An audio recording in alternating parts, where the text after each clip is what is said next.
Baik, pada unit ke-8 ini dengan judul Perkembangan Masa Remaja, saya akan menyebabkan subbab atau poin pertama, yakni pada bahasan kali ini mahasiswa diharapkan dapat memahami periodisasi masa remaja dan ciri khasnya.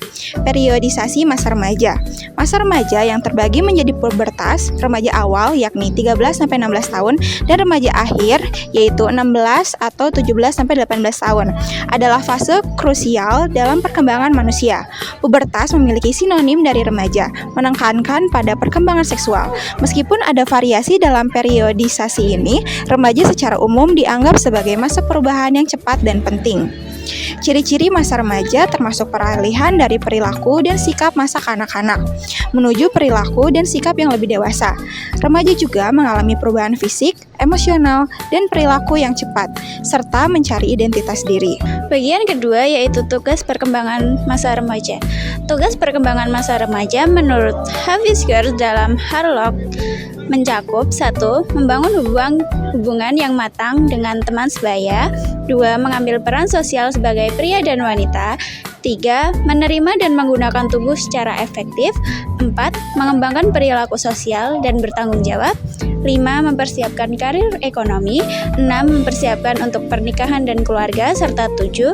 Mengadopsi nilai dan sistem etis sebagai panduan perilaku. Perubahan sikap dan perilaku besar diperlukan saat remaja, namun tidak semua individu mencapainya pada awal masa remaja, terutama bagi mereka yang berkembang lebih lambat. Tugas-tugas ini sangat tergantung pada budaya lokal, sehingga tidak semua berlaku untuk budaya Indonesia. Lalu yang ketiga ada perkembangan fisik dan psikoseksual. Masa remaja adalah periode percepatan pertumbuhan fisik, di mana tubuh remaja mengalami perubahan menjadi bentuk khas laki-laki atau perempuan. Hormon seperti hormon mamotropik dan gonadotropik mempengaruhi pertumbuhan dan perkembangan seksual primer dan sekunder. Remaja cenderung lebih dekat dengan teman sebaya daripada orang tua, mencoba memengaruhi tanggung jawab dewasa dengan seringkali mengalami kegagalan dan konflik. Pertumbuhan fisik yang pesat juga mempengaruhi perkembangan psikoseksual, terlihat dari tanda-tanda kematangan seksual primer dan sekunder. Yang pertama ada tanda-tanda kematangan seksual.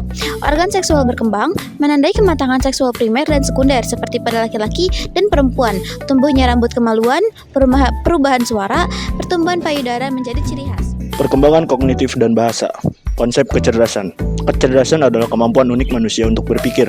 Terbagi menjadi dua konsep, yaitu inteligensi umum dan keterampilan individu dalam beberapa area tertentu. Inteligensi dapat dibedakan menjadi 7 kemampuan menurut Troston. Roesler mendefinisikan inteligensi sebagai kemampuan individu untuk berpikir, bertindak, dan menguasai lingkup dengan efektif. Secara umum, inteligensi mencakup kemampuan dalam berbagai bidang yang saling terkait dan diamati melalui perilaku individu. Pengukuran kecerdasan. Kecerdasan diukur melalui tes kecerdasan, seperti tes Binet-Simon yang menghasilkan skor inteligensi quotient. Perkembangan kognitif remaja. Kecerdasan berkembang secara kuantitatif dan kualitatif semenjak bayi hingga masa remaja awal, mencapai puncaknya pada masa remaja akhir. Perkembangan emosi sosial dan moral. Yang pertama, perkembangan emosi remaja. Remaja mengalami ketegangan emosi yang disebut masa badai dan topan. Hal ini disebabkan oleh berbagai faktor seperti perubahan fisik, nutrisi, masalah sosial, dan sekolah. Reaksi terhadap frustasi bisa beragam, termasuk agresi dan pengalihan emosi, penarikan diri, regresi, kompetensi, dan usaha lebih giat. Dengan kematangan fisik, remaja mulai tertarik pada lawan jenis dan mengalami tahapan cinta seperti crush, hero worshipping, boy crazy, and girl crazy, puppy love, and romantic love. Kedua, perkembangan sosial. Dimulai sejak bayi dengan interaksi sederhana dan berkembang saat remaja bergaul dengan teman sebaya.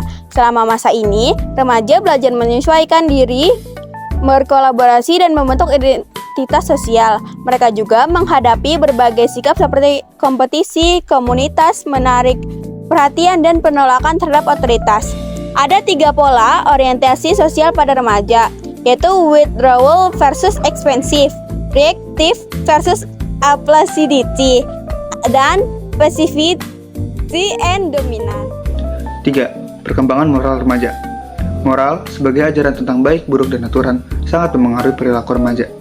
Ini melibatkan internalisasi nilai-nilai dan pengembangan kesadaran moral.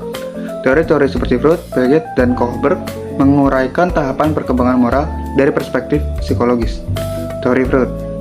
Manusia memiliki 3 bagian ego, impuls nafsu, das Es, kesadaran diri, das Ich, dan moral internal, das Über-Ich. Teori Piaget. Periode heteronom 2-7 tahun dan otonom 10 tahun.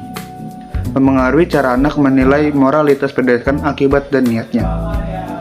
Teori Kohlberg mengidentifikasikan 6 tahapan moralitas yang berkembang dari kepatuhan eksternal hingga etika universal. Perkembangan moral dipengaruhi oleh lingkungan sosial dan pengalaman individu. Sekolah dan orang dewasa, termasuk orang tua dan pendidik, memiliki peran penting dalam membentuk moral remaja dengan mengenalkan nilai-nilai yang memperkuat empati dan memberikan contoh perilaku moral.